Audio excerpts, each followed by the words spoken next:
See, the difference between me and you is you think there's no difference between me and you. Shit.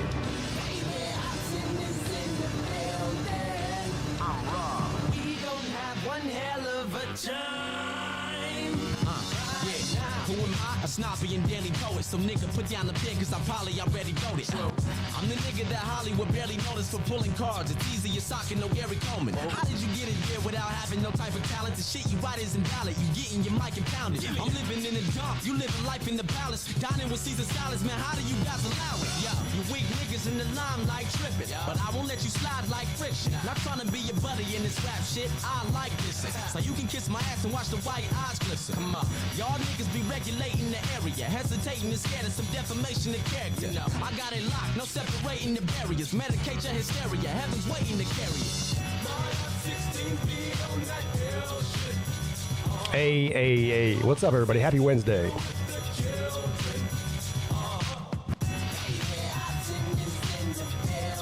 How am I to be $100 richer?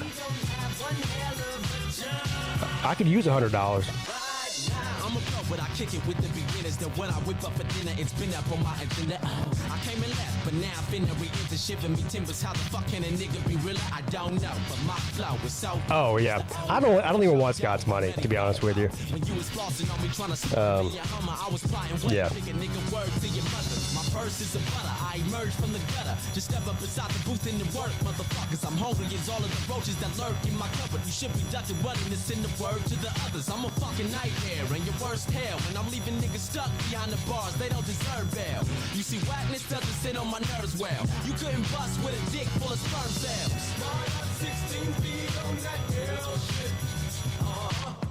You're 16 still with the children. Well, what's today? What's today's date? He said by the 30th. Today is, what's today? The 22nd? Yeah, today's the 22nd. Yeah. The odds are in my favor. We'll put it that way. But you know what? If I'm being honest, I hope I lose the bet. I hope tomorrow Trump says we're leaving. That's what I hope.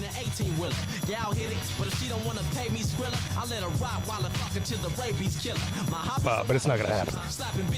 Grabbing digits, and I occasionally laugh at midgets. I'm hardly sane and half horrific. Would have a mischief, never rap no shit if I haven't lived it. It's that specific. 16 feet on that hell shit. You're 16 still with the children. Baby, I is in the building. You know we don't have one hell of a time. Right now,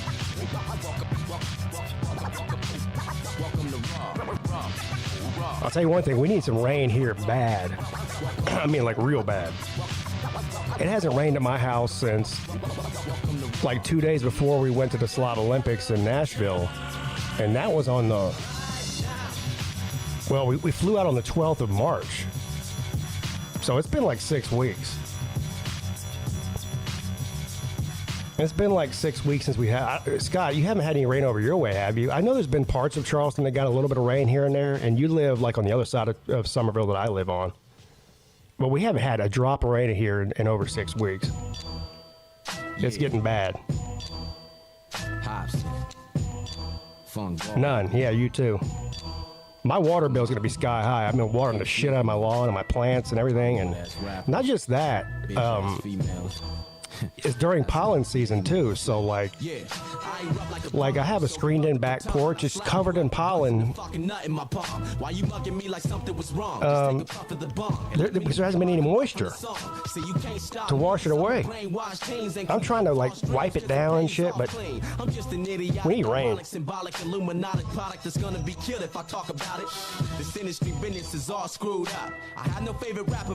I don't even think. Let me look up the weather forecast. Cause on the tombstone it's as hard as the name will ever be. I'm judged by my wild image a lot, and everybody seems to think I have a sinister plot. I do be offended by. I don't even think there's any rain in the forecast anytime soon. And you ain't killing the moth, so listen. I sag my pants until my ass shows. I even slap hoes. Bitch. Yeah, I'm an asshole. Yeah, yeah. And your parents hate me 'cause I love you. So Tell them I say fuck you. yeah, I said Let's see here. I need a 10-day forecast. Drake's house when he was alone inside. You could say I have a bogus mind. I dimmed the lights down and closed the blinds. Around his neck is where my rope was tied. I yanked on it till it broke his spine. Yeah, lately I've been fucking pissed off. Cause everybody's saying Lil Wayne spits raw. I start a big brawl and slam his ass into a brick wall. Here. And have a fat nigga sit on him. Rick Ross. I don't play with this rap shit. I got no life. I stay in the attic. Fuck your rap career.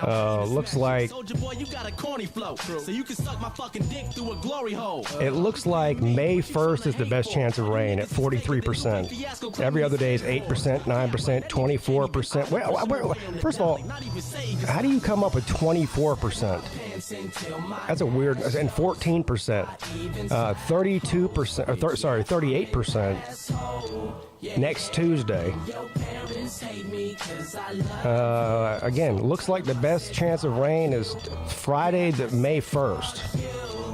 At 43%. The sickest motherfucker who don't get recognized. Easy E's wife's life somewhere now jeopardized. She signed me and I was set aside for like 3.5 years. I don't think I remember why. I'm fucking dope and this is my reward. That's whacker than the $500 you signed me for.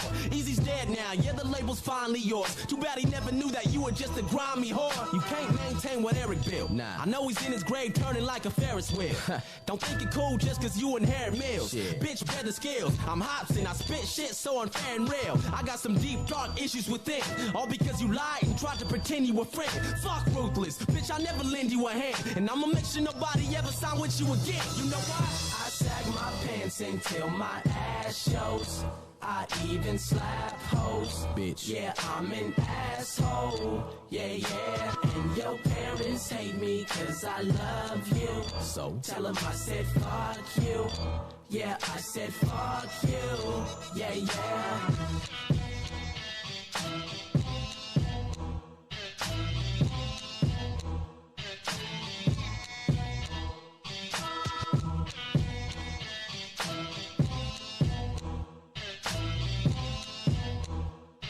Doing a rain dance tomorrow with Chief Nakahoma. Well, I hope it works.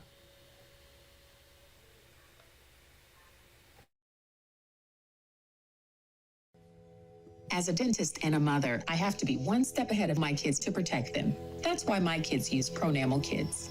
I'm taking a little bit of a gamble here using Hobson's music. I don't know where he fits in the pantheon of precious enamel needs. Pronamel Kids. being allowed to use it on YouTube, honestly, because he's a pretty weird guy. He might be one of these ones that doesn't like his shit being streamed, you know what I'm saying? But I get stuck on this page. I've been starving for like 6 days. I should go we'll find out, I guess. And try to find out where this bitch stays. I'm a lit flame. Once in future, I predict pain. Slit veins, squished brains, I'm just saying. Locked in the basement causes madness and errors. All I have to talk to is the fucking man in the mirror. But you never saw it from my perspective. The craft that I perfected got rejected and thrown out the window with no proper exit. I was humble, now I'm not as pleasant. I'm dropping records on your shady dynasty, but I'm not to mess with. You made me think it was impossible that I could blow and get a little money from selling records for copping clothes. Let's talk about the 42 records that House has sold. You sleeping on a fucking pot of gold, so listen close. Don't you ever call me. what's up, Michael? I'm not your buddy. I'm not your pal. Right here is where it ends. Sorry for you. I'm not your buddy. I'm not your pal. You are my enemy. Yo, hold on 1 second. I gotta see who's next on this list real quick. This stupid ass. No, Rec Talk is in a new apartment now. Yeah. They condemned that building. Supposed to be so mean. They must be hating the air that we both breathe. Shit, we used to be tighter than emo jeans. The day I ball, stand back and watch the C notes gleam. I know you see me blowing up, growing up, it disturbs you. When my words move fanatics, and in return, you gotta post little blogs on the internet. Talking about I've been a wreck. My career's whack, I'll never benefit. I hope he died bitter death and lie in the graveyard in regret where all of the foul niggas rest. You hating cause you witnessing the best. So just confess, you shattered our friendship and you can't fix the mess. I'm not a bit impressed by nothing you've done. My name's stuck on your tongue, motherfucker, you sprung. Give it up, move on. You've taken this shit too far. You mad cause you want satisfied with who you are, bitch. Don't you ever call me again. I'm not your buddy. I'm not your pal. Right here is where it ends. Sorry, baby. I'm not your buddy. I'm not your pal. You are my enemy. All right, give me about 40 seconds here. We'll get this thing on the road, as they say. Another shit show for 20 people or so. You were the love I used to Yes, see sir. in my dreams. But when we met, how come shit can never be what it seemed? I was pleased with the things we did together. It's like we was a team, but you would change when I flee from the scene. Around me, you were pure-hearted, loving and caring. And when we hung out, you'd even brighten up your appearance. You fooled me like you was smart, cute, and something to stare. But you was frontin', little bitch. Now I'm struggling to bear it. Because you were the opposite of what you told me you don't do. Drugs, one night stands, and you know that it's so true. You saw my heart exposed, grabbed a hold of it, broke through. Hoes are just so rude, fucking bogus and cold too. Oh, but there's no dude you were letting interfere with our love. That's the exact shit you said in my ear. When you arrived in my world, I thought heaven was near. But time made it very clear that the devil was here, so fuck you.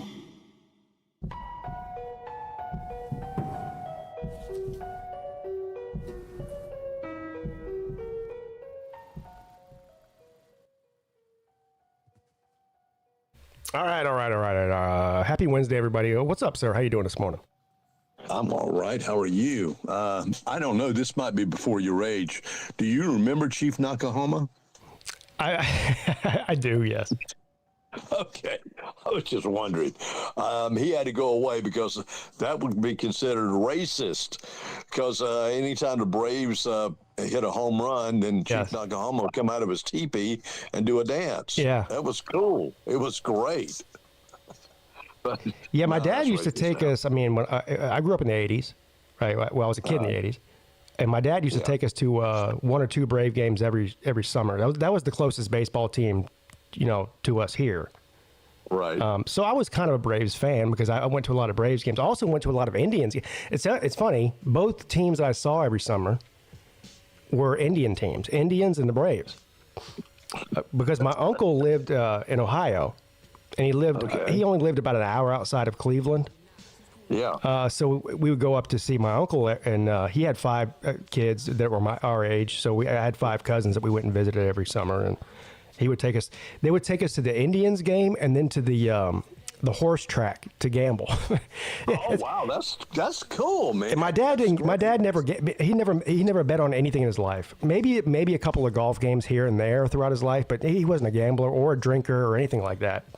But they would take us to the horse track, and they would let us pick out some bets, and it was a $5 bet or whatever, Right. And he would go make the bet. I say, okay, I'm picking this horse. He'd go make the bet for me, and if I win, he would let me have the money. So, I remember one time, I won like $45 on a race, and he gave me $45. He's like, "You won, son." I'm like, I thought I was rich. I was like 9 years old, I had $45. $45 for a 9-year-old is a lot of money. Oh yeah, I was on cloud 9. I was like counting my money in the car, and look at me now.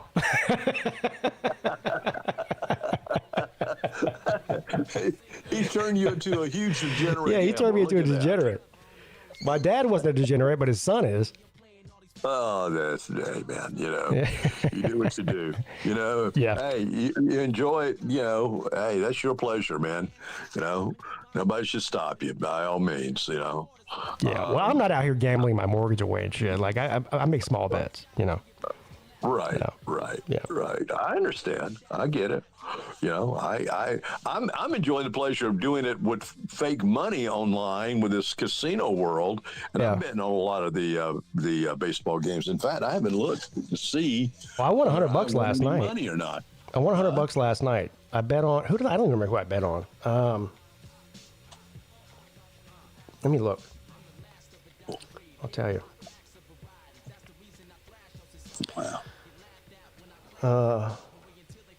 Well, so the betting week starts over on every Monday, right? So Monday I made one bet for $50. I lost it, so I was down 50. Then last night I bet on. Let me pull up my history here.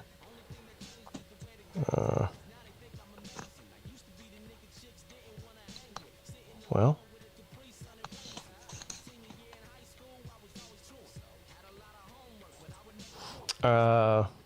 Anyway, I forget who I bet on. I can't find it. Anyway, Yeah, so I've been on Braves and somebody else a baseball game. Yeah. And I lost both. I didn't even bet on a team. I bet against a team. I bet against the Royals because they're fucking garbage. So, and I won that. So I'm up now. Well, see, you and Lou, you know how to play the percentages and know how to bet. I just it makes me it gives me an ice cream headache trying to think out of percentages. You know, I understand the over under in college football, but the rest of it, no. I don't do like now. Lou pathetic about it. Lou he bets different than I do. Like I'll bet one game a day, maybe. Sometimes not even at all, but at the most like 1 or 2 games a day. Mm-hmm. He gets himself to like he either runs it up big or loses big. I'm the other way around. I either win small or lose small. You see what I'm saying? Yeah. If he's $500 in the hole, he'll go out and make $1,000 worth of bets to try to get his money back. And so sometimes it works out where he gets paid big, or sometimes he falls in a huge hole. I don't do that. I'm not willing to send somebody $1,000. You know what I'm saying? No, I wouldn't either. I No. certainly. I mean, $1,000 is a lot of money to me. So That's a lot of money to most people. Yeah. So, Yeah. But again, like he was telling a story of what he did last week. Last week he was pretty much even going into Sunday. So the betting day ends at midnight on Sunday. And he was pretty much even, and he won $1,000 in one day. I would never bet $1,000 sports betting in one day, ever. No, there's just no way I would do that. Nah, well, the thrill of it all, man. But he won, I guess. So, I mean, that's the point. Yep, that is. I mean, if you're going to gamble, you want to win. But I'm just not.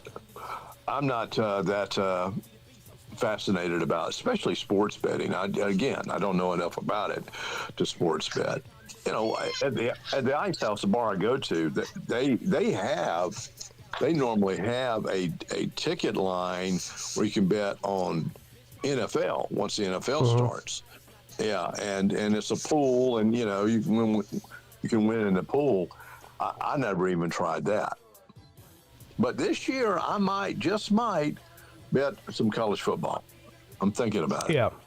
That's my favorite thing to bet on. And the irony is I know more about college football than I do about baseball or NBA or anything else. I mean, the players, Yeah, I mean, I know more about it, but I do worse on that than I do on the shit I don't know about. I think not knowing is better. Yeah. Well, you don't overthink it. What I see is a prediction, because I've seen for the past 3 years at least, that Georgia never covers the spread. Yeah. Well, I got that going for me. It's funny you say that. There's usually 1 or 2 teams a year, if you pay attention to who covers and who doesn't. There's 1 or 2 teams in college football every year. Of course, there's 130-something teams, so you have to really pay attention. But there's 1 or 2 teams every year that cover almost every week. And that you have to kind of hitch your bets to that wagon. I want to say it was like 2020 or 2021. I think it was 2021. Ohio State covered I think 11 out of 12 spreads during the regular season. Wow. Like they were just, I mean, if you just bet on Ohio State every week, you would have fucking made a killing, Right.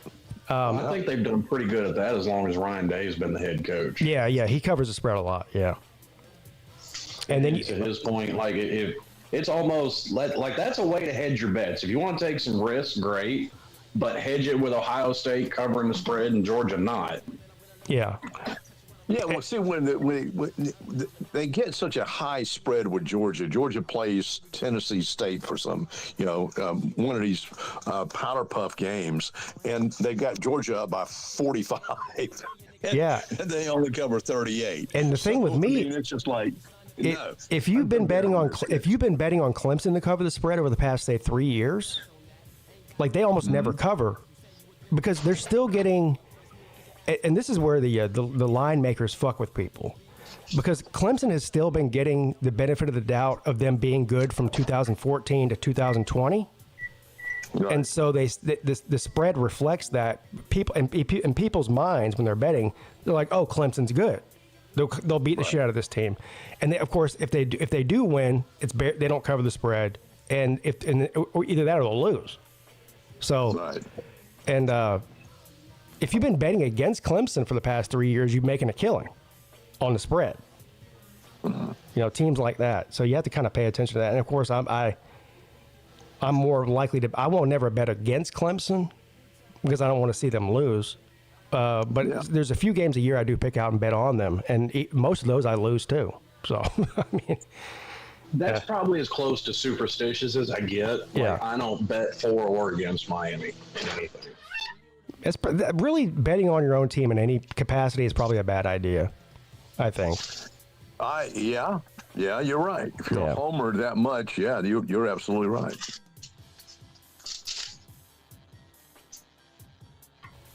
Jackpot says, I think we have a tendency to bet with our heart rather than our head, much on college. Yeah, so that's the problem. I'm more invested in college football than any other sport, so I have a bias. Even if I don't think I do, I do. And now I will say this. This past season is the best I've ever done betting on college football, and I've been betting on it for 4 or 5 years consistently. And this past season was my best season by a lot, really. But it's a flip of a coin. It's luck, really. I mean, I'm just saying I know what I'm doing because I don't. I mean, it really is a flip of a coin. That's what it is. Yeah, I mean- is. I mean, because there's always going to be upsets in college football. There's probably less than 24 people on the entire planet that make big money off betting. And they actually have inside sources. They know this guy's got a hurt thumb and this guy's not playing before they announce it and all that kind of thing. But us average idiots out here don't have any of that information. Yeah. And according to Mark Rogers, he's like 80-some% against. Well, the he's spread. if He's like listen, I 19-82. like Mark's a nice guy and everything. If he says he's 80%, he's fucking full of shit. He's full of shit. That's not true. There's no way. He's in the 1 percentile of the world if he's 80%. So, yeah. I thought he was a kind of clean guy, and he wouldn't be betting anything at all. You know, that he's got that kind of look about him. Well, he pretends to be clean, but he's out here charging people money for his picks. Does that sound clean to you? No, Yeah, no, like that does $100 not. or $200 a month, whatever it is, something fucking ridiculous. Yeah, so that's crazy.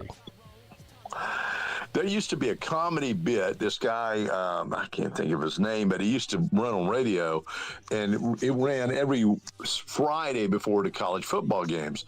And he was a great prognosticator, and he was really, really good. I mean, he caught a lot of the games. He'd catch about 70-80% of the games right. But I bet you he was not even betting on them himself. He's just charging people for his picks. So he's not. Well, he was charging for his show. Yeah. But he had no real money on the table for himself. He's just taking your money to tell you what to bet. Leonard's Losers. That's what it was called. Leonard's Losers. There was a guy, Scott. You might remember this. You've been in Charleston for a while, right? A little bit, yeah. So back in the late '90s, on 96, it was either 96 Wave or 98 Rock. I can't remember which radio station it was. They had a guy that came on every Friday. And was doing the same thing. He was charging. I guess he was a sponsor of the show or whatever. He was probably paying for advertising, and he would do the same thing. He would, tell you who to pick on. Come to my website. No, it wasn't a website. This is funny because this is before the internet really was a big, huge. It was a phone number you called, and you had to call this 1-800 number or whatever, 188 number or something. And put your credit card information in there, and then he would tell you over a recorded message who to bet on that week. you know what I'm talking about? I forget the guy's name. I don't remember him in particular, but I've seen stuff like that. Yeah. I've seen stuff like that too. Yeah. Yeah. Leonard's Losers. It was a guy out of Athens, Georgia, and he had his own kind of radio show. And and he had a character named Percy Peabody, also voiced by him. It was kind of a Jerry Clower kind of thing, almost. But he'd go through the whole schedule and say, Leonard's loser is la da da da. He was really good at it. I just picture this guy. I mean, he was obviously a scam artist, right? And he paid for I don't know how much a 30-second ad cost back in 1996 or 7. You probably know, Scott. How much would a 30-second ad that ran once an hour on a local radio station like in Charleston run you? Probably in the 1990s. Yeah. Probably. I mean, I'm going on the high end. Probably $40 a spot. That's very low, because if he's charging you $50 for a pick, he's making $10 just off if he gets one person off that ad, right? Right. But anyway, I just pictured this guy sitting in a room somewhere, some fucking fat slob in a fucking wife beater, drinking a bottle of tequila, and just flipping coins and going, yep, Bills -3. And then flip another coin up, Eagles +7. So basically what you're saying is you and Lou are stupid because y'all can be charging $40 a month. First of all, I have too much integrity to do that. I don't want to scam people out of their money. I mean, I have to be able to sleep at night. Well, you could sub another channel, couldn't you? I mean, and do something like that. I mean, there are YouTube channels like that. Correct? I don't want to scam people out of their money. That's just, I mean, like I said, I have to sleep at night. I'm not a scammer. So, but I guess Mark Rogers is. I mean, shots fired. I like Mark, but I mean, there's zero chance I'd ever pay him for a pick. No, I've never known. Like I said, he looks like the Mr. Clean Cut. Never think that he would do something like that. Beat that kind of guy. Austin says, me and Pete got scammed. Yeah, that was different, though. That guy didn't get a single dollar out of me. He just fucking took my Twitter page for 3 days. So. Does Josh Pate do that or not? I don't think so. I don't think he needs to do that. No, I don't think he makes enough money. I don't think Josh Pate can do that because according to him, everybody's winning 10 games. Now, I don't know. Because, I mean, I'm sure he has sponsors. Maybe DraftKings or FanDuel or something that sponsors a show. I don't know. That might be true. That's funny what Slim just said. Fate pits and every team wins 10 games. Yeah. It's true. I mean, that's kind of Josh Pate's stick. Like, he will sit there and go on and on about how Kent State can win 10 games and make the playoffs, but then go, but it's probably not going to happen. Yeah. It is. He does. He goes through this whole routine of telling you how great they are or how bad they are, and then he gives you the prediction, and you go, "What? What did you just say?" Yeah, he's done a really good job of building an audience on being a habitual fence rider, and that's kind of his thing. And more power to him. I mean, I'm not hating on a guy. No, I like Josh. I like to listen to him. I really do. I mean, in a lot of cases, I mean, I like that he's pretty up to date with the teams and what they're doing, and who's doing what. So that's just not the kind of content that I like to consume. And I understand why he's popular, and I understand why people watch him, and he's very consistent, and he's got a lot of money behind him now. Wasn't his show bought by CBS or something? Or ESPN. I think it was ESPN. I don't know. One of the networks. Yeah.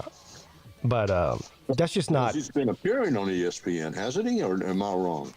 I don't know. I thought it was CBS. I could be wrong, though. No, you're probably right. But no, I think he appears on all of them. But I think Pete's right. I think his show got bought by CBS. Yeah. Anyway, just not my thing. But it's a lot of other people's thing. So that's all that matters for him. Let's see. Yes, you're right. August 2024, he signed a new contract with CBS Sports, renaming Late Kick to Josh Pate's college football show and relocating production in Nashville. Oh, he's in Nashville now. I didn't even know that. Well, Pat McAfee probably had the greatest deal in the history as far as these podcasters. I mean, McAfee had a huge show, right, independently. He got bought by ESPN, but when he signed a contract, they didn't have any creative control over anything he says. I mean, because the show, I mean, the cuss on there, and of course, most ESPN shows, like if you turn on Mike Greenberg or whatever the fuck, you're not going to see them throwing the F word around constantly, right? yeah. But he made sure that they had no creative control over his content, which was smart. Yep. And that's the first time he started hearing cussing and shit like that on ESPN. And so, I mean, he gives political opinions. He does, like, a lot of things that you don't see on regular network TV is McAfee's are allowed to do. And I think they paid him like $100 million for that show, for the rights to broadcast the show. So Yeah, he just came out of nowhere. He next thing you know, he's on the Saturday Countdown, college football countdown show. I'm going, who is this guy? And I knew nothing about him, and how did he all of a sudden appear on ESPN? What do you think about him? Essentially, he was brought in to take over Lee Corso's spot on Game Day. That was the plan from the beginning.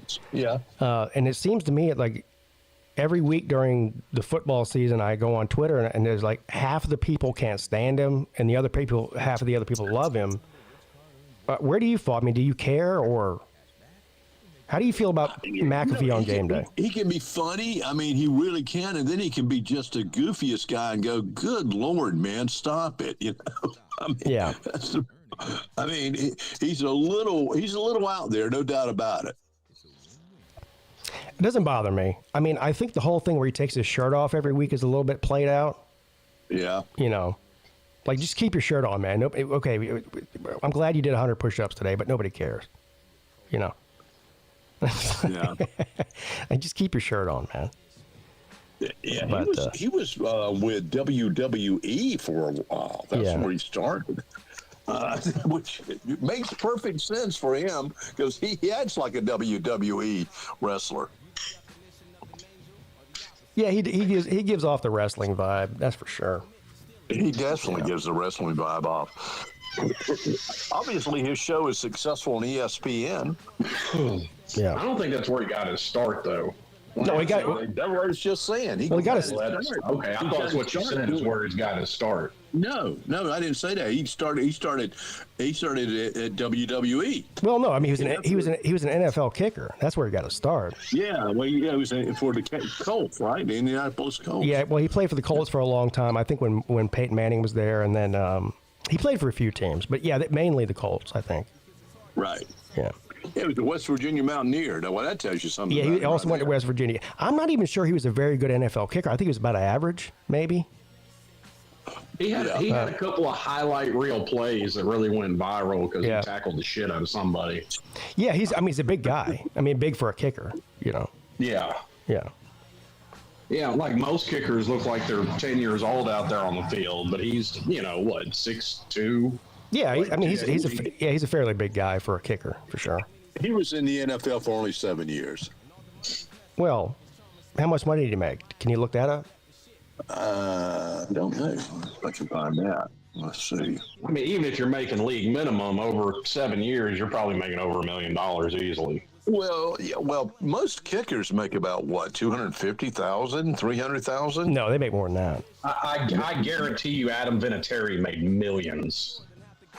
Oh yeah, well, so did Justin Tucker, I would think. Yeah, or Martin Gramatica. Yeah, but those guys became automatic kickers, and they should But I remember, and this was years ago. This is like early 2000s that Dallas hired some kicker, and they only paid him $250,000, and so it's probably gone way up. You want to know his wealth now? Oh, he's worth over $100 million. I mean, his contract with ESPN alone is $100 million. So his estimated is to be approximately $60 million. His wealth stems from a highly lucrative 5-year, $85 million contract with ESPN. $85 million. The lights at the Pat McAfee show. Yeah. Alongside past earnings from a $120 million FanDuel deal he did. Yeah, Jesus. Gee, Wow. I mean, yeah, he's just making money hand over fist. Oh, yeah, he's rolling in it, son. He's like Scrooge McDuck. Yeah. I mean, I get the appeal. He's a 40-year-old frat boy.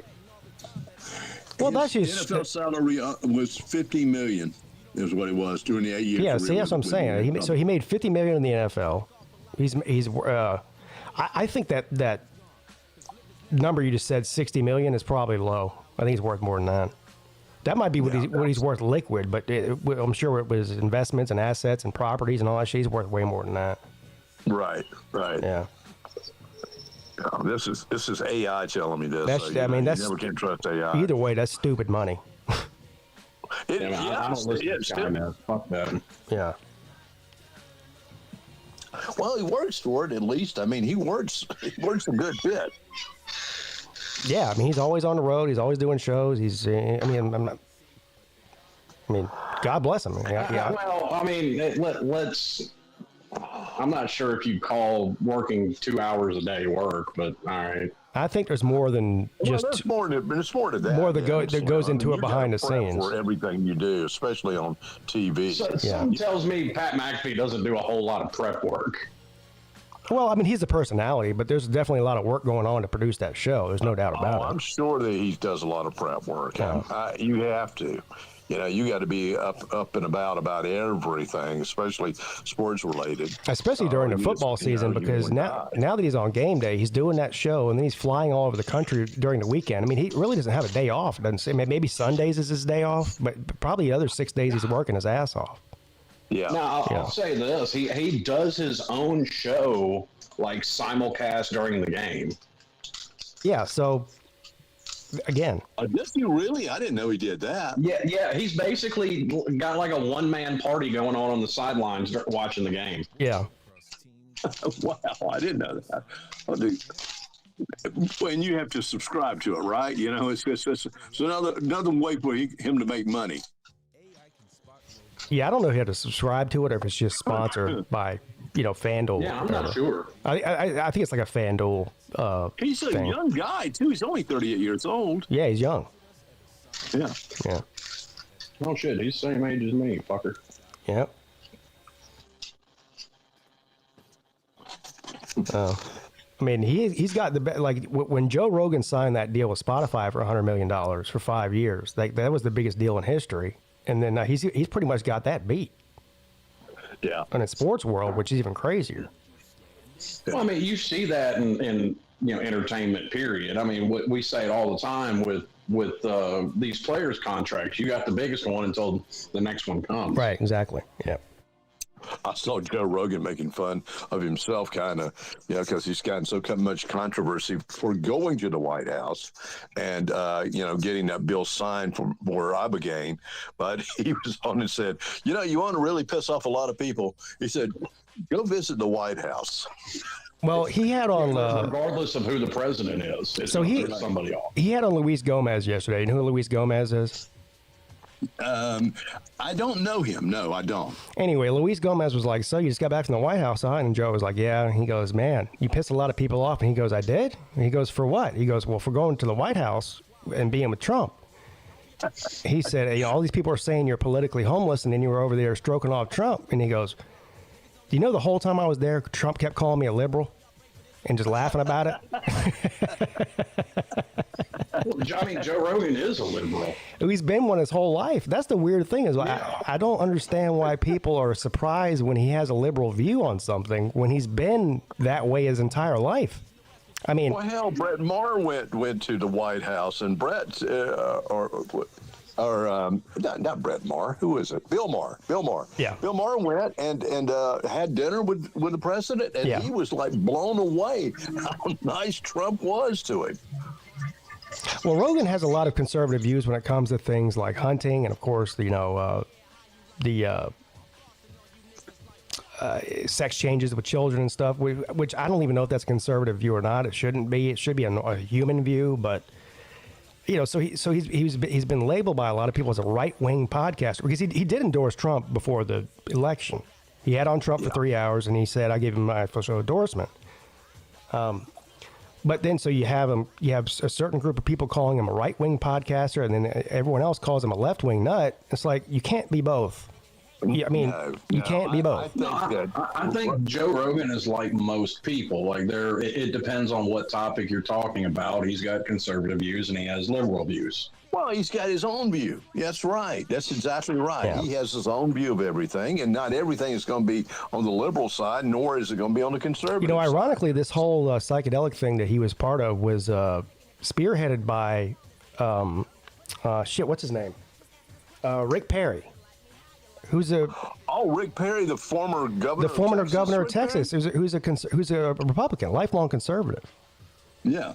So, I mean, well, I've seen the guys talk about this Ibogaine and said it's actually very painful to go through the experience. Yeah, it's not a fun experience, but it's worth it, to go through it. Well, Rick Perry got involved in it, and you need to listen to the episode where Rick Perry was on Joe's podcast. It's very good because he talks about the whole evolution of how he was completely anti-drug, everything, because he grew up that way and was conservative and whatnot. And when he heard the stories mostly from soldiers in the Iraq and Afghanistan war, who were drug addicts, alcoholics, suicidal, and had this experience, and it changed their whole life and got them back on track. He said that just the evidence was overwhelming. Yeah. That I had to get on board. I mean, like, why would anybody be against this? If it's doing stuff to help people, why would we be against it? I mean, it's common sense type of thing, Right. Well, because they haven't had anything, especially for all these soldiers coming back with PTSD. I mean, and there's a lot of them out there. Yes, it's not just the PTSD. I mean, that's a big one. It's also drug addiction, opiate addiction. Yep. Alcoholism, even. I mean, pretty much any kind of addiction. Of course, I'm no expert. It sounds to me like the way Ibogaine works is it rewires your brain to not crave, like your physical cravings go away immediately. And I don't know about the mental part of it, but at least you're not having withdrawals anymore, Pete, have you seen these stupid commercials with Lindsey Graham and Mark Lynch, who, is running for the Senate seat against Lindsey? I have not. No. No. Okay. Well, Lindsey's now going out and saying that Mark Lynch, that he's just too weird, that he wants to legalize cocaine and marijuana. And I'm going, okay, if that's what he wants to do, I'd like to see him legalize marijuana, and most libertarians have said this over the past years. They'll legalize all drugs so you control the drug usage. But Lindsey's motto is Martin Lynch just too weird, to be in Senate. Well, Lindsey Graham calling stupid commercial says Lindsey Graham doesn't take anybody's phone calls. He said, I'm looking forward to having your phone call, and there's no phone number to call him. Lindsey Graham calling anybody weird is rich. He might be the weirdest guy in the entire government. Oh my God! I mean, he's a weird dude. Who in his right mind would, or somebody, you would think that Lindsey Graham being who he is, he has some advisors around him, and him to go to Disney World by himself and be carrying around a magic princess wand. I mean, it's just well, Scott, we looked it up. We looked it up. We said, I think we did it on the show. I Googled what's going on in Disney World at this time of year, this date, whatever date it was, last month. Turns out it's like the biggest time of the year for gay people to come. Seriously, I'm not even lying. So they have a gay month or a week or something like that.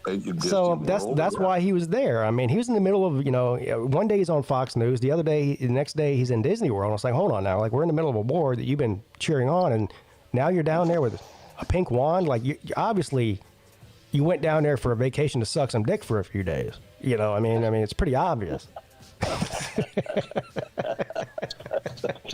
Now, if Rick Talk was here, he said, well, there's nothing wrong with that. Well, first of all, I don't think there's anything wrong with being gay either. But at least, I mean, just admit it. You know, I mean, everybody bro. Admit it. I don't think, yeah. Everybody knows you're gay. Everybody in the whole earth knows that. So why don't you just admit it and just be a gay dude? Like, I don't know. If I was gay, I'd just say I'm gay. I don't care. You know? He said he was down in Florida regarding a Saudi Arabia-Israel normalization before visiting the park. So he just thought, oh, well, you know what? Before I go do this Saudi Arabian meeting, I'm going to go to Disney World. And ride on Space Mountain and kept me a bubble wand. Yeah. Jeez. Oh, what a dumbass. He's something else, that guy. Yeah, he is. You know, the only thing is I know he's got a treasure trove of money for his political campaign, so I don't know if anyone's going to knock him out of the Senate seat or not. Yeah, the weird thing is, I've said this before, is of course I've lived here my whole life. I have never met a single person that likes him, conservative or otherwise. So it's weird how he keeps getting elected when nobody in the state likes him. Even the people from his own party don't like him. No, you're right.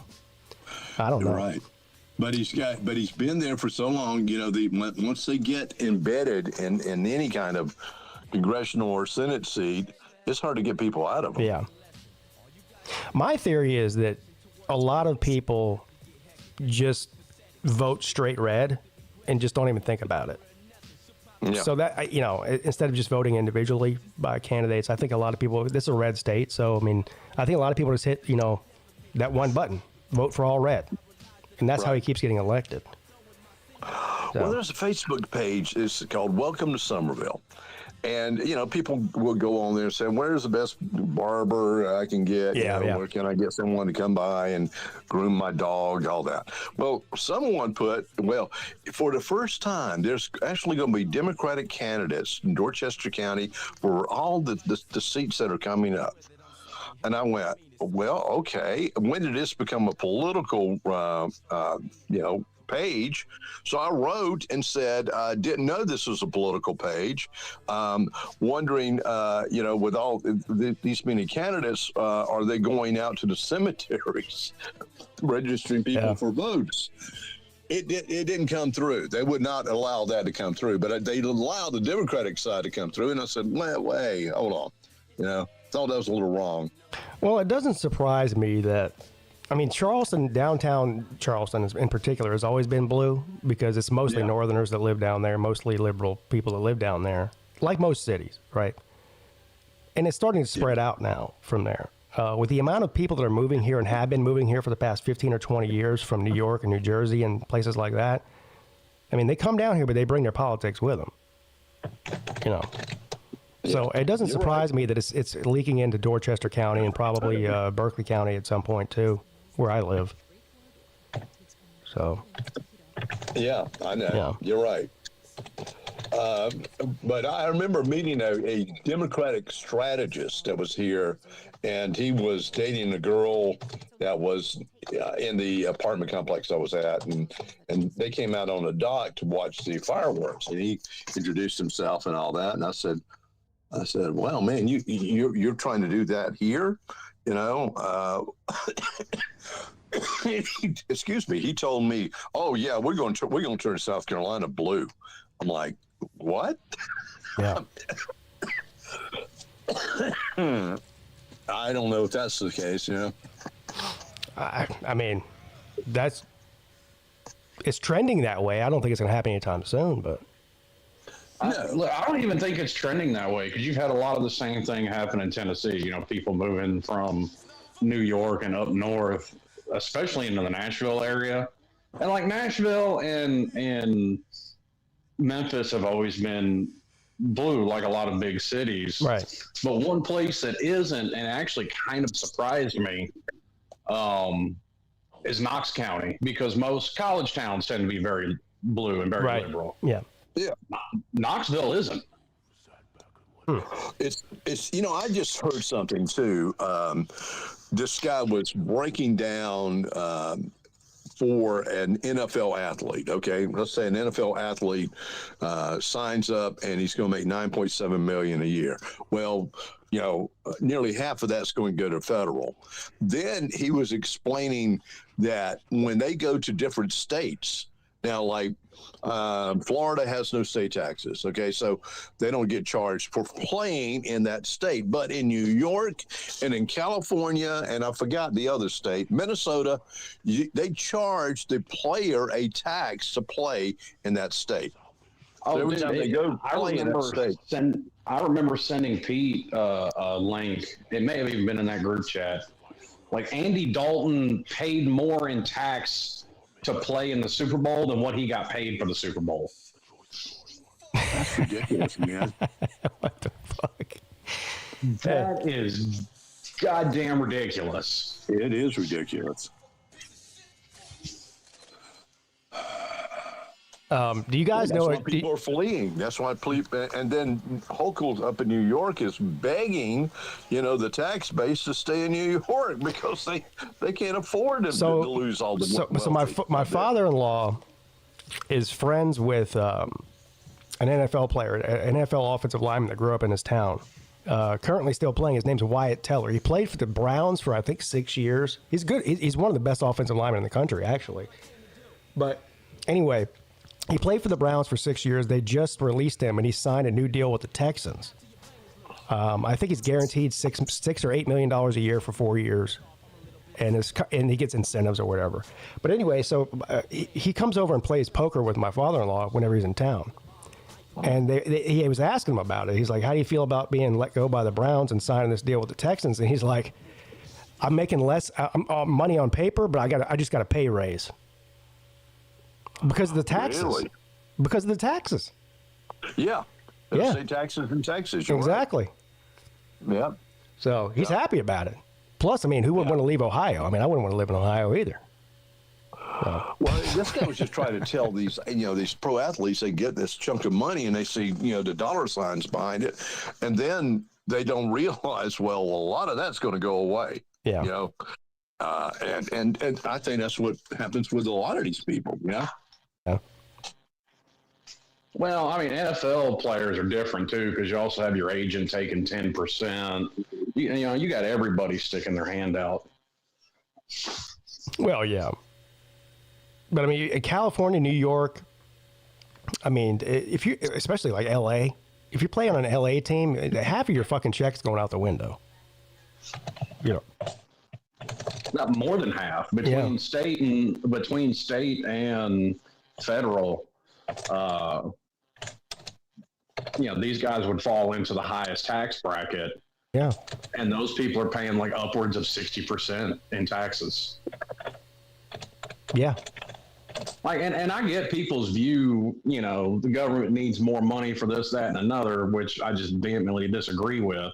But there's not an argument anybody could make that would make sense to me that any government entity deserves 60% of somebody's income. Oh, that's insane. I don't care how rich that person is. It's not just that. It's what are they doing with the money? I don't think most wealthy people, and when I say wealthy people, I'm talking about multi-millionaires. I don't think they really care about paying taxes, but where is that money actually going? What are you doing with it? A lot of waste. Oh, sure. If you look at, and obviously California is a low-hanging fruit. It's the easy example. But, basically everybody agrees something needs to be done about the homeless problem. They're spending per homeless person more than what most people make on a yearly salary at their job, and they're still fucking homeless. Well, that's a slush fund. The train, the train was supposed to go to San Francisco to L.A.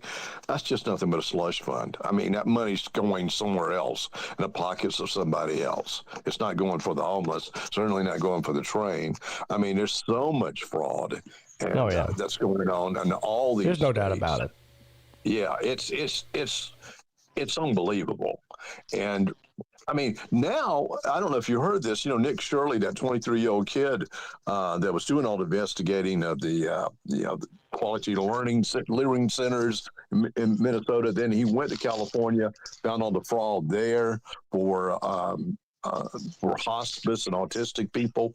Now, California is trying to make a bill called the Nick Shirley Act, that investigative journalists can't do that. Well, that's freedom of speech, my friend. That's just like somebody can look this up. I don't know the exact number, but it's been an insane amount of hospice facilities that have been shut down in Southern California in the past 24 months, like hundreds. Yeah. Hundreds.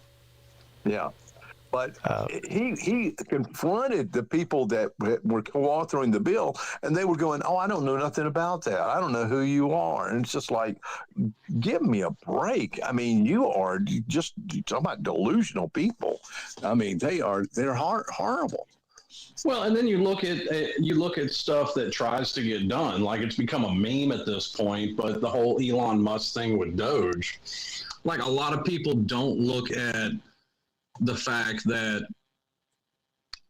he put forth something like $500 billion worth of wasteful spending for him to cut. It was like 172 different things, and 168 of them were blocked.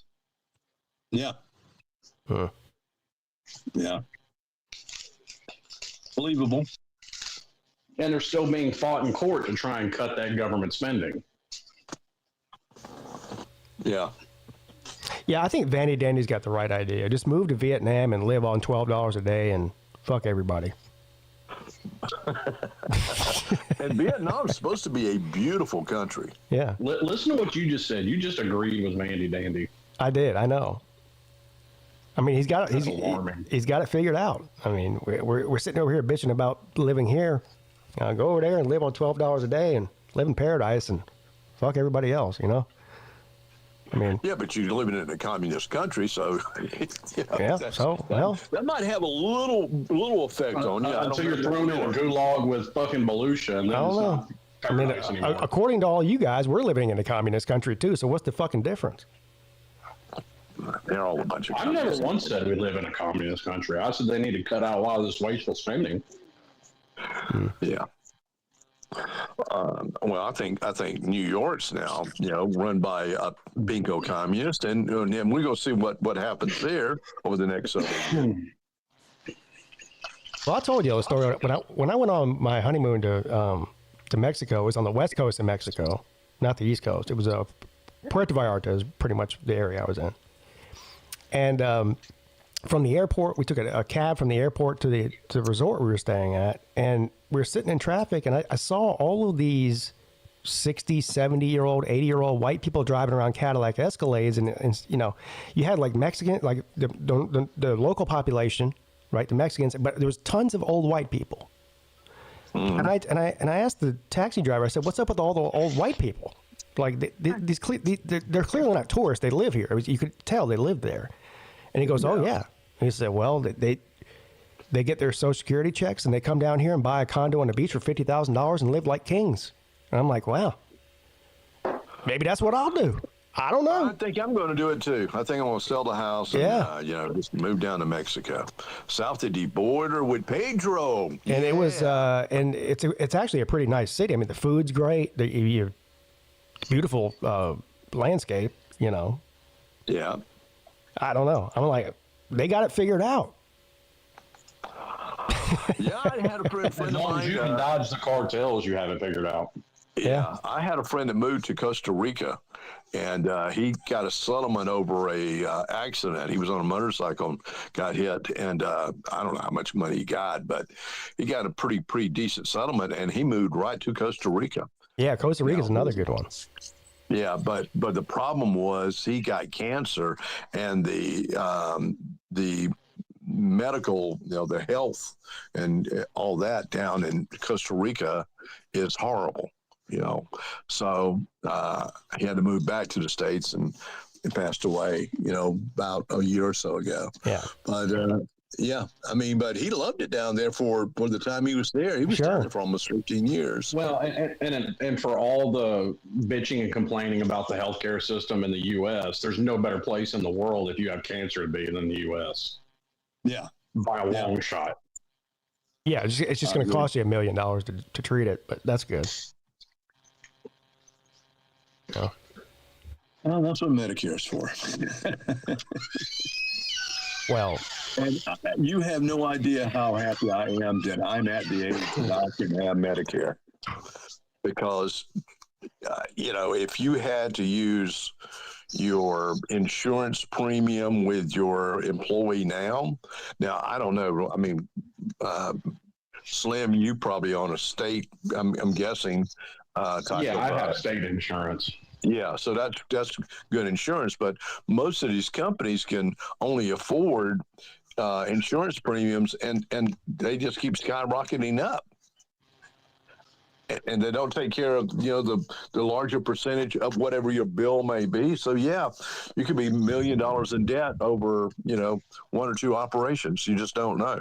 Well, I mean, a lot of it has to do with how big of a company you work for. Like, yes, my insurance is cheap, but I mean, at the end of the day, it's Blue Cross Blue Shield, which anybody can get. The reason it's cheap is because it's state insurance, so everybody that works for the state is paying into that pool. So the more people you have, the less each individual has to pay in. Right. I won't live to get Social Security. I don't think I will. They're going to keep raising it, and it's going to be 75, 80 by the time I'm that age. And nah, you'll get Social Security. You'll live to be, don't get it. No, he'll live that long. It's just Social Security to be fucking bankrupt. Right, saying that will keep running away from you. Yeah, it's going to keep running away from me. Well, you know what? Here's what's going to happen to me. I can take in Social Security. Go ahead. I'm going to drop dead the single day I'm eligible for it. You can take Social Security at 62, okay? And I waited. Right now you can.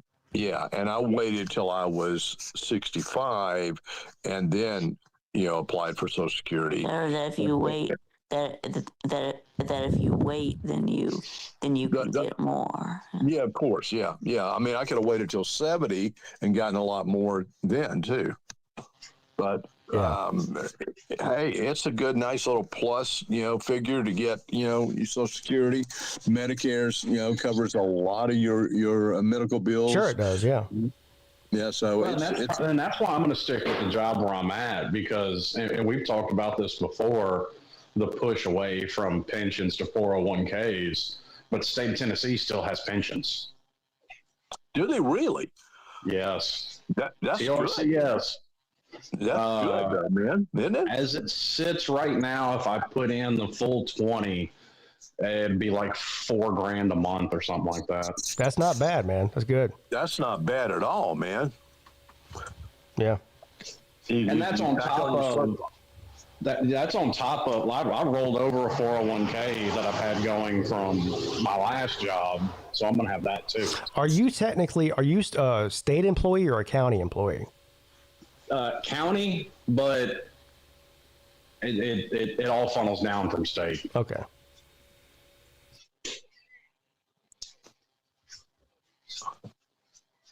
And since you're just independent, I mean, are you on?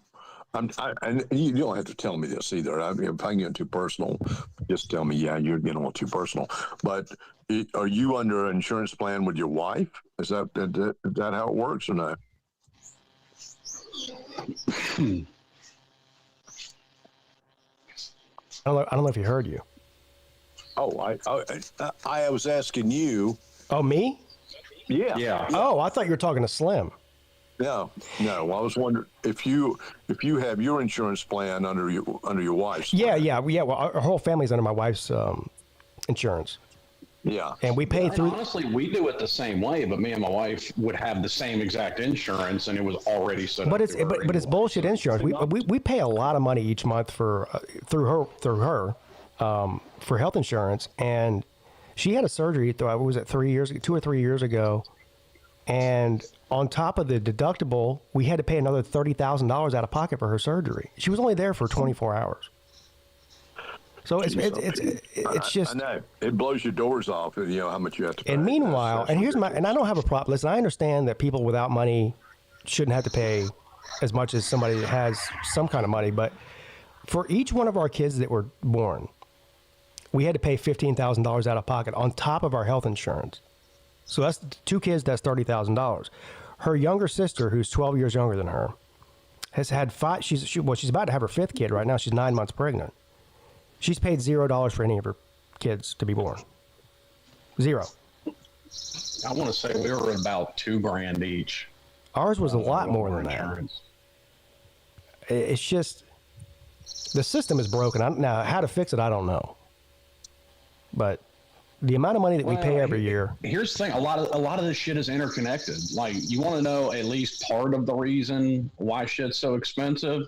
For all the people that pay absolutely nothing. Yeah. They got to make it up somewhere. Well, yeah, I don't know. It's and to venture even deeper into it, and that shows the interconnectivity of all these problems.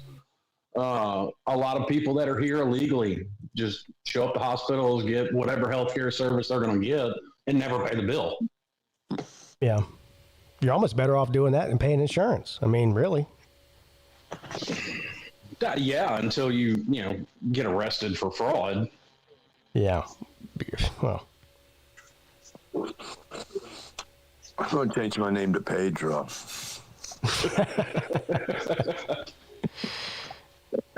Pedro Kerr. Right.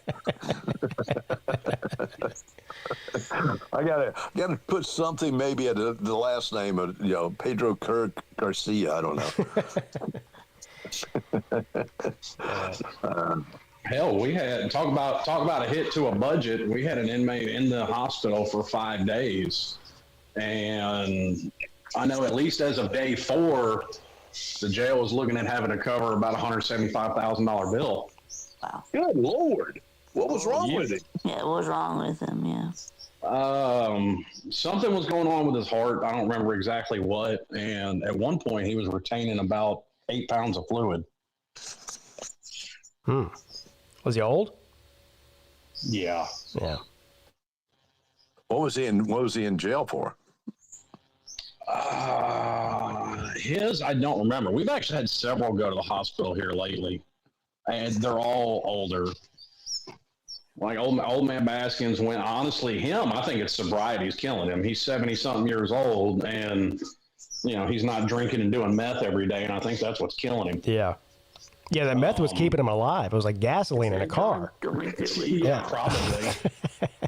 Going through withdrawals. Yeah. Well, no, it's not withdrawals. I've had to deal with withdrawals with people.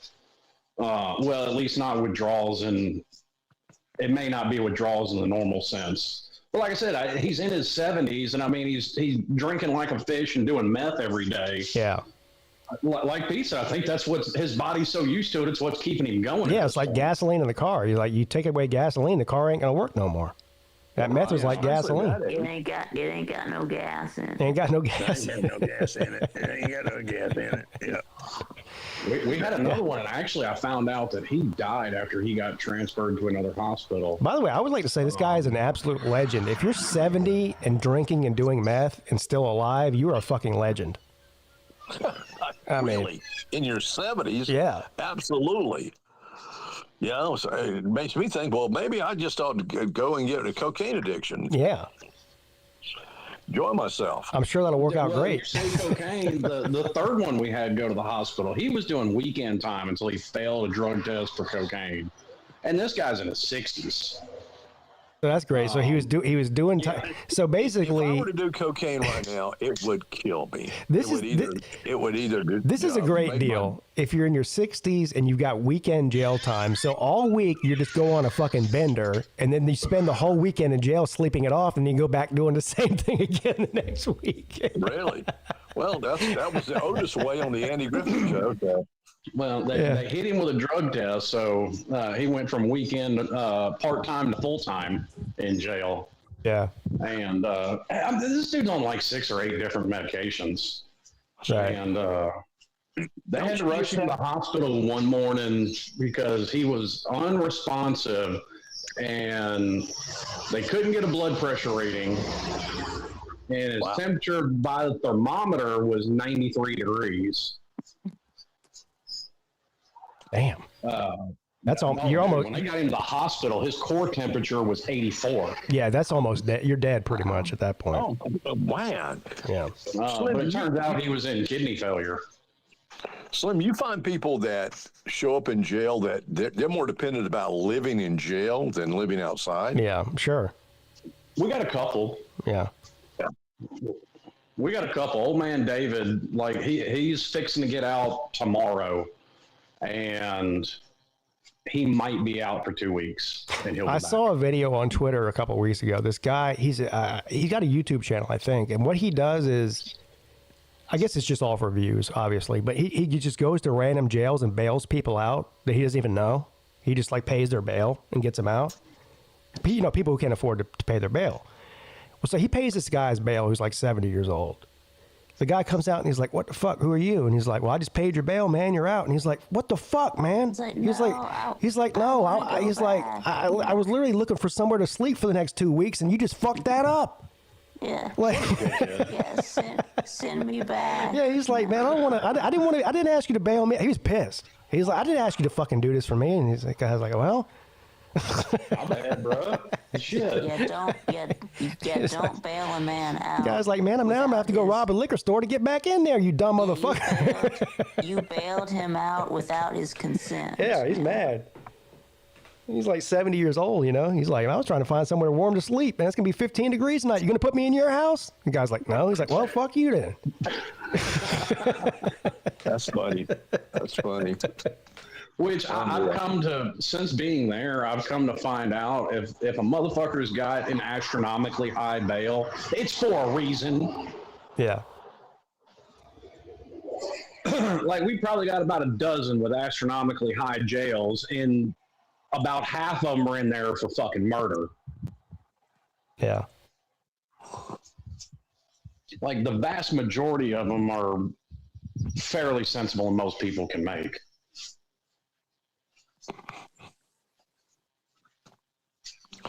I just don't understand somebody. I mean, I guess because, you know, you see everything on social media these days, everything and all the things, but you just see people being so ignorant and stupid and making a threat and get out of my way and, you know, going into a fast food chain and acting like a complete imbecile. And I'm going, why? What is wrong with you people?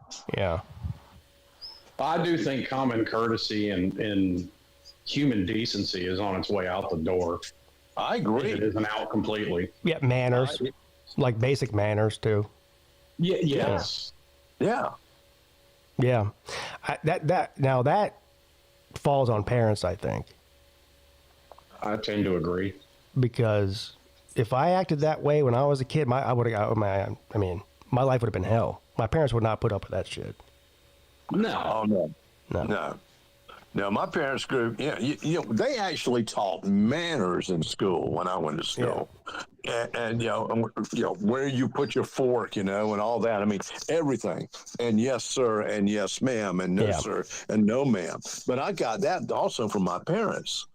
And you know, I will call people Mr. So-and-so or Mrs. So-and-so that are younger than me, you know, all the time. I do that on a daily basis with everybody in there. Yeah. Because like that's the biggest key of getting through, in my opinion, whether it's prison or jail. It just show a little respect. Yeah, and my kids are good and they're respectful and everything, but you know what pisses me off about today's generation? And now I'm sounding old. Kids these days, they don't. When you ask them a question, they don't answer you. They mumble. I hate that shit. True. Yeah. True. Stop mumbling. Answer my fucking question. I saw something that I tend to agree with. I think that's a byproduct of the internet and social skills going away. You might be right about that. Yeah, because I mean, if they're just sitting by their computer or on their phone and not really interacting with anybody, not having a conversation, not going out, like kids used to do and play with each other, that's missing too. And talking about how things are interconnected, like that can probably be drawn back to almost every subject of what we just touched on in the last 10 minutes. Because, I mean, people not knowing how to talk to each other. People talk to each other straight funky on the internet when it's anonymous. Right. And I think that's bleeding over into day-to-day life. See, that's the thing is, this might all be connected, but when I talk about kids mumbling, is because most of the contact they have is through text, not through speech. So when it comes to actually talking to somebody, they're not as used to doing that as they are just typing. Oh. Yeah. You know what I mean? Well, I saw something, and it was a picture of Madonna. And Madonna is she's old, okay? She's 67, and she's looking at with all the plastic surgery and everything else. And I just wrote, she's melting. Oh my God! I got so many people. Well, look at you! Look at you! Look at you! You look old too. Da da da da da da da. I'm like, yeah, but I'm not a raging pop star, Yeah, and you haven't had $500,000 worth of fucking plastic surgery done either. Right. Yeah. And one said, well, she's got a new song out, and it's going to be #1, and Right. she's going out on tour and all that. I said, is it going to be sponsored by Ensure? Listen, Madonna hasn't been relevant to anything since she made out with Britney Spears. Okay. Yeah, you're right. Yeah, and that was They 25 years ago. They went after me, and I just said, well, seriously, just take a look at her. And so, you don't even look at you. Well, once had just pictures of flowers on the page. I said, well, what are you, the delicate flower? I said, or another one said, has a mirror been broken in your house for decades now? I mean, If I was Madonna, I'd be demanding a refund from my plastic surgeon. Yeah, she did not allow herself to age gracefully. Well, I think she's got the same. She wants to age aggressively. I thought, well, go ahead. You know what? Do that meth and start drinking a lot of Southern Comfort. Wow. Yeah. What the hell does that mean? I think Madonna's got the same plastic surgeon as Laura Loomer. Holy shit. Who? I don't even know what that is. You don't know who Laura Loomer is? No. Well, Google it, and you'll see exactly what I'm talking about. Remember who you're talking to. Until he was told, this guy didn't know who Bruce Lee was. That's true. Yeah, I forgot. Laura Loomer, I don't know who that You know who Chuck Norris is? Yeah. Okay. Rest in peace. Well, at least you know that one. Yeah. I don't think Chuck Norris is dead. He's on that same island with Biggie and Tupac and Elvis. Elvis in the 90s by now. I mean, Chuck was far behind him. What was he, 83, 84? I'm pretty sure if Madonna and Laura Loomer were to have lesbian sex together, it would be illegal in 50 states due to bestiality.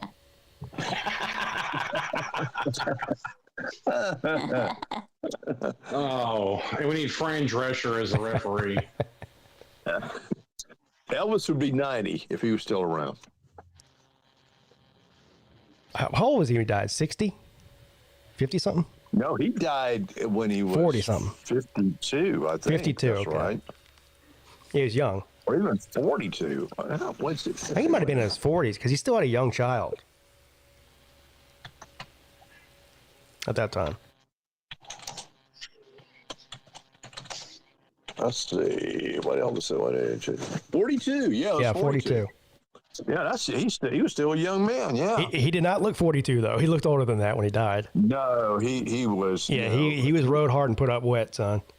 Yeah, well, that's what living in Vegas can do to you. Yeah.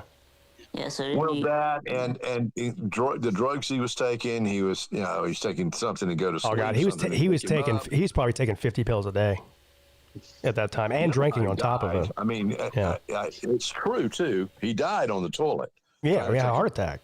Yeah, the king died on his throne. Yeah. Yeah, he sure did.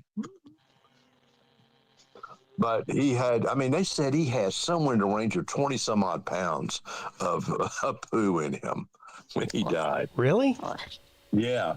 Wow. I mean, that was like, yeah. That's constipation on a whole nother level there. Yeah, that's what he was. Yeah, exactly.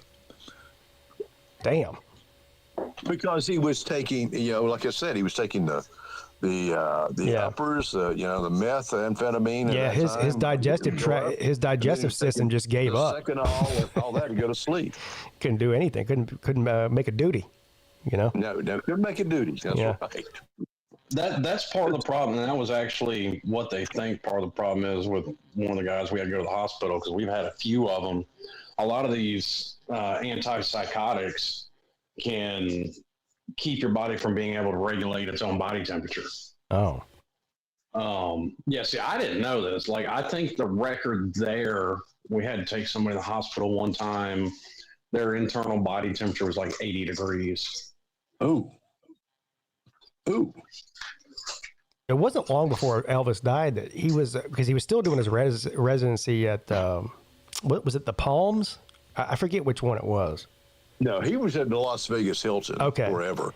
And one of his final shows, like, he was up on stage doing his thing and sweating profusely like normal. And he started speaking a bunch of gibberish and just kind of I think he just like fell out, like went unconscious on stage and had to close the curtains. And have y'all seen the Elvis movie? Yeah. Yeah, it's good. I have not, no. It's good. Austin Butler. Yeah. And I've seen the trailer for it. I've seen previews, but it's a good movie. I want to see the concert. It's too much, to rent now. It's $19.95. I'll wait, a couple of weeks and let it lower down. But I want to watch that too.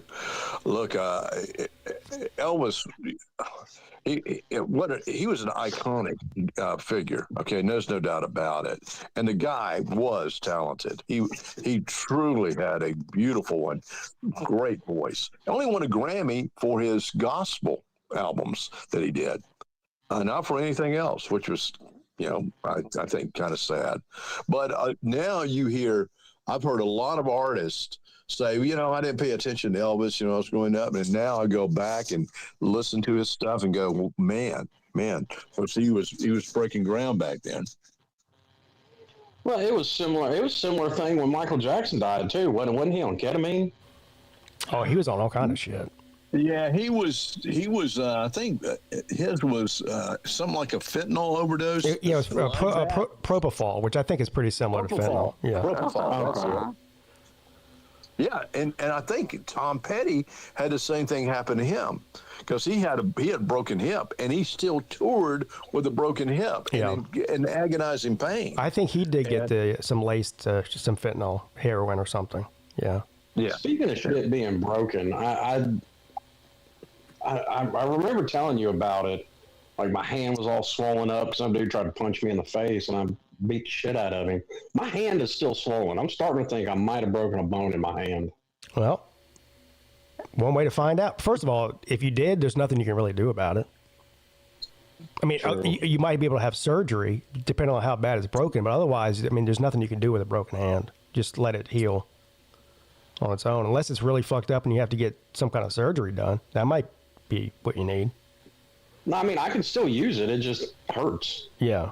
Well, it takes a while. It's probably like a small bone in your hand. It takes a while for that shit to heal. Yeah, because I was actually talking to one of the nurses about it. She's like, it's a possibility, but she told me the same thing. She's like, all those little bones in your hand, it's not hard to break one. Yeah, I mean, you've got like hundreds of bones. I mean, it's the same with your foot.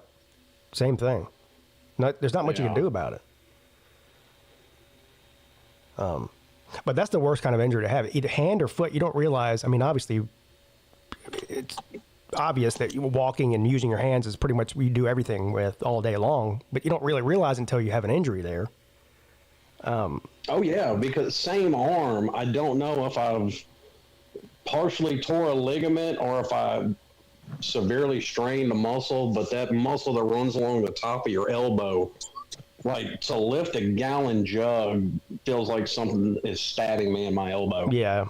Oh, that hurts, man. And it's been that way for going on 2 months. Right. Yeah, you hurt. You need to wear boxing gloves when you start knocking the hell out of people. Well, my elbow was from the gym when I did that. Okay. I don't know. How long has it been? How long has your hand been messed up? That was not this past Sunday, but the Sunday before that. All right, that's still pretty recent. If that goes on for another couple of weeks, I probably will go get it looked at. Yeah. Get an X-ray. If it's fractured, there's nothing I can do about it. If it's broken, they'll probably have to do surgery. Yeah. On it. I mean, like I said, I can still use it. It's just, and it's sore, but it's swollen still. Celine says, "Go to the hospital, tough guy."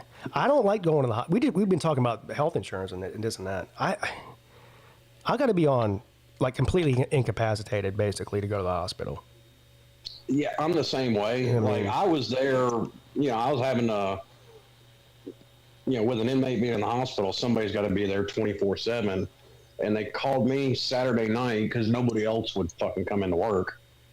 I don't even like just sitting in the hospital with somebody else. Like I don't like the way they smell. It bugs the shit out of me.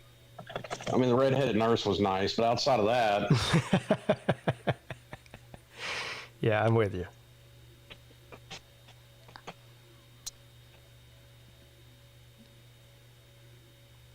Plus, they'll find something wrong with your ass too. That's the other thing about a hospital. Absolutely. Yeah, it's like taking your car into the shop when, I just need an oil change, but they're going to find out, your fucking transmission's gone. Same shit with the hospital. Yeah. You're like, well, your hand's fine, but got some bad news about your kidney and your liver and your lungs and your brain and this and that. And you got to come back in 2 weeks and get more tests done. Oh, fuck you. Speaking of paying off fucking hospital bills, I just got my bill paid off from... God, what was that? It was probably pushing 9 months ago now when I had that bout with Bell's palsy, because that was like a $2,000 bill. Yeah. See? Now, granted, emergency rooms are notoriously worse.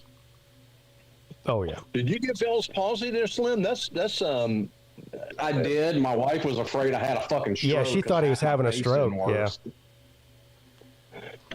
Yeah. How long did it take for your I guess facial expressions and all that to come back? Yeah, probably about a month. Okay. That long? Wow. My dad had that. I mean, they said it could take up to 4 months. Yeah, because you looked fine in Nashville. Yeah, I was fine by then. Yeah. But like legitimately, I was walking around for a month and half of my face didn't work. Wow.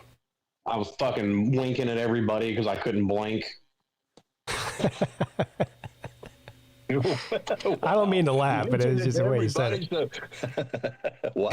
I thought you were flirtatious as hell. Yeah, I was like, man, this guy is really flirtatious. Look at this guy. Yeah, He likes guys and he likes women and men too. He's winking at everybody. Yeah, I'm equal opportunity.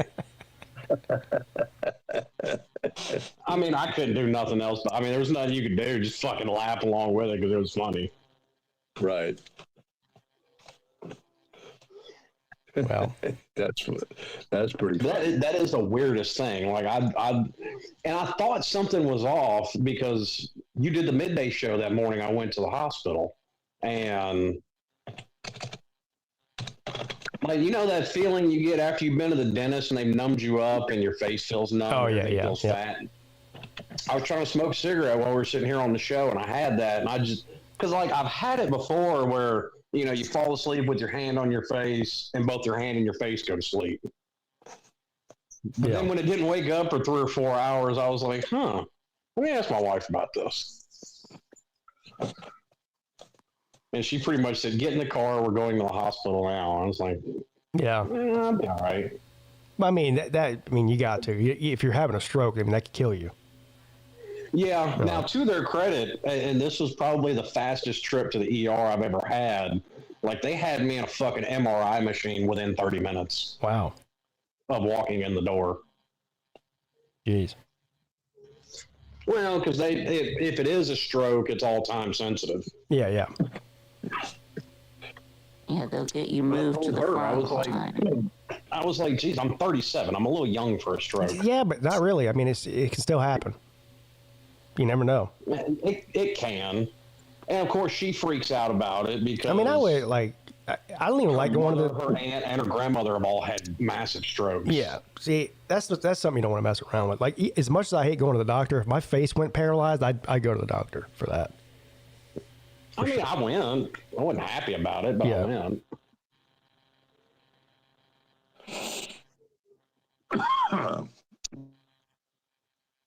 Yeah, that happened to my dad, and firemen were called, and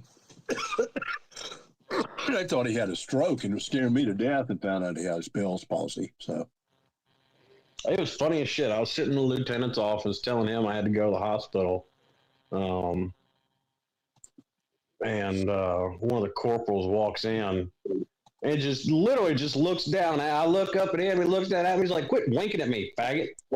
Damn. Well, he walked into the middle of the conversation, so I had no clue.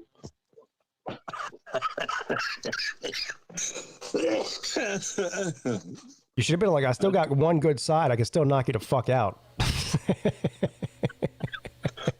I don't know, man. I'm not even gonna lie. Like, I'd tussle with him, but I ain't gonna be happy about it. Hey guys, I gotta go. See ya. Bye. All right, see you later, Scott. He's probably 6'2", 6'3", 305. Like, he's a big boy. Okay.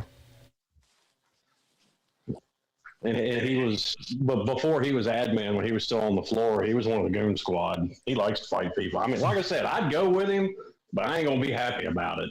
Well, definitely not with half of a body. That's not good either. Well, that's what had me less worried. Like, my arm was fine. I didn't have any weakness on my left arm or anything, and I wasn't hobbling around. Like, I was walking fine. Yeah, Nick's out of the hospital now. Did you hear about him? No, I didn't. What happened to old Nick? He was in the ICU for a few days. He was in the hospital for like 5 days, I think. Did you get some bad pussy, Nick? No, I guess he stopped drinking and he went through withdrawals and started having seizures. So they put him in the ICU.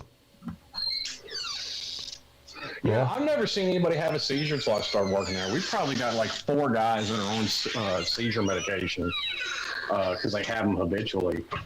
And yeah, I've seen it several times. It's scary. Yeah, it really is. And I mean, there's not shit you can really do. Oh, you just got to keep them from biting off their own tongue, pretty much. I mean, yeah. Roll them on their side, let them ride it out. If it goes long enough, we have some smelling salts that we can try and kick them out of it. Yeah. Yeah, there's not a lot you can do. No. Oh, especially when one of the women had a seizure on the misdemeanor pod, man, all them hens were screeching and cackling.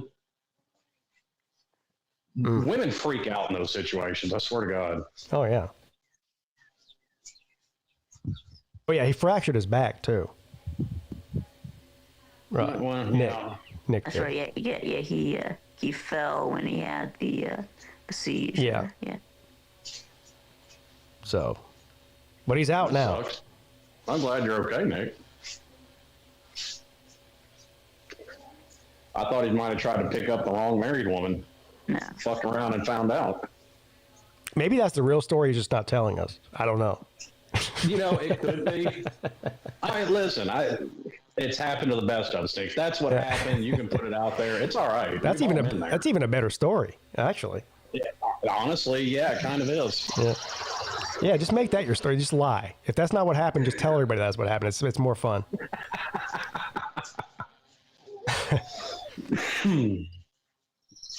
What time is it? Oh, I got to go. Yes. 12:01. Yeah, I was supposed to be off 5 minutes ago. Ruh-roh. Yeah, Oh, you're late. Yeah. I'm late. All right. See you later, Vic and Slim. Yes, sir. Talk to y'all later. All right, guys, that's going to do it for me. What is it, Wednesday? I'll see you guys again on Friday. We'll do it again. How's that sound? Great. Have a good one.